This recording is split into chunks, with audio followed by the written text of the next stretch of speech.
প্রথম একটা মারার পর দ্বিতীয়টা, কিন্তু যারা মারছে তার একজন লুঙ্গি পরিহিত অবস্থায় ছিল আর একজন এমনি স্বাভাবিক অবস্থায় ছিল। তো লাল কালার যে গেঞ্জি পরা ওনার কাছে ছিল একটা ব্যাগ, তো ওই ব্যাগের মধ্যে ছিল ককটেল, তো আরো ককটেল ছিল ব্যাগের মধ্যে বোধহয় আর অনেকগুলো ককটেলই ছিল। আমরা ওইখানে কিছুক্ষণের মধ্যে কর্মসূচির একটা ভিডিও দেখতেছি, দেখার সঙ্গে সঙ্গে হঠাৎ করে সবাইয়ের এতে দুইটা ককটেল মারা হয়েছে।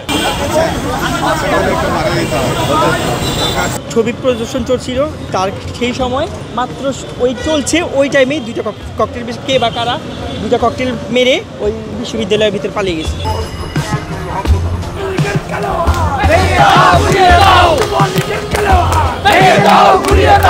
ককটেল মারা হয়েছে মোড়ে, প্রথম একটা মারার পর দ্বিতীয়টা, কিন্তু যারা মারছে তার একজন লুঙ্গি পরিহিত অবস্থায় ছিল আর একজন এমনি স্বাভাবিক অবস্থায় ছিল। আর তারা দৌড়ে যখন বাংলাদেশ মেডিকেল কলেজের ভিতরে ঢুকে যায়, এরপর তারা দুই ভাগে বিভক্ত হয়ে যায়। এরপর আমরা গিয়ে তাদেরকে পাইনি, আমরা সবাই দৌড়ে গিয়েছিলাম কিন্তু পাইনি।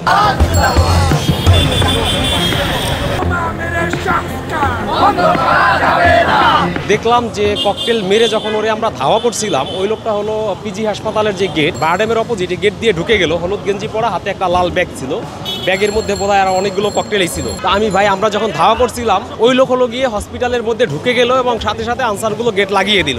গেট খুললো, আমরা পুরো হসপিটাল ঘুরলাম, পেলাম না। সেখানে সন্দেহজনকভাবে কয়েকজনকে আমরা খোঁজ নিলাম বা তল্লাশি করলাম, পেলাম না। তো আনসার ওরা বললো যে ওরা ছাত্র পরিচয়ে, অর্থাৎ বৈষম্য বিরোধী ছাত্র আন্দোলনের পরিচয়ে জবরদস্তি করে গেটে ঢুকছে। এখন ব্যাপারটা এরকম হচ্ছে যে আপনার অপোজিট পার্টি বা অন্যান্য যারা আছে এনসিপির এই কার্যক্রমকে, পথযাত্রাকে নষ্ট করার জন্য ককটেল হামলা, বোমা হামলা করে নষ্ট করে দিতে চায় এবং মনে হচ্ছে যে এদের মদত দিচ্ছে বড় কোনো রাজনৈতিক মহল অথবা প্রশাসনিক মহল। না হলে একটা প্রশাসনিক ভবনের মধ্যে ককটেল নিয়ে ঢুকে যাবে, যারা আইন শৃঙ্খলা বাহিনী অথবা আনসার যারা ছিলেন তারা গেট লাগিয়ে দিবে, আমাদেরকে ঢুকতে দিবে না, আমরা গেট ধাক্কাধাক্কি করে ঢুকতে হবে, ব্যাপারটা বেমানান।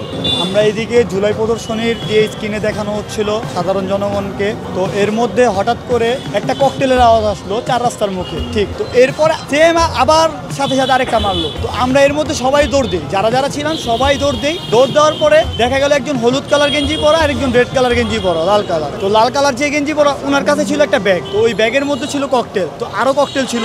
সেম এর আগের দিনও মারছে, আজকেও মারছে। তো এরা কারা করছে? একই জন তো করছে। তো প্রশাসন কি করছে? পারছে না তো কিছু করতে। আপনারা জানেন আগে থেকে আমাদের কর্মসূচি ছিল যে জুলাই প্রদর্শনী, এই প্রদর্শনীর সময় আমাদের সময় যখন ঘনিয়ে আসছে, সকলে যখন সমবেত হয়েছে সমস্ত নেতাকর্মীরা মিলে, তখন কোত্থেকে এসে দুইটা ককটেল ফুটিয়ে তারা চলে যায়।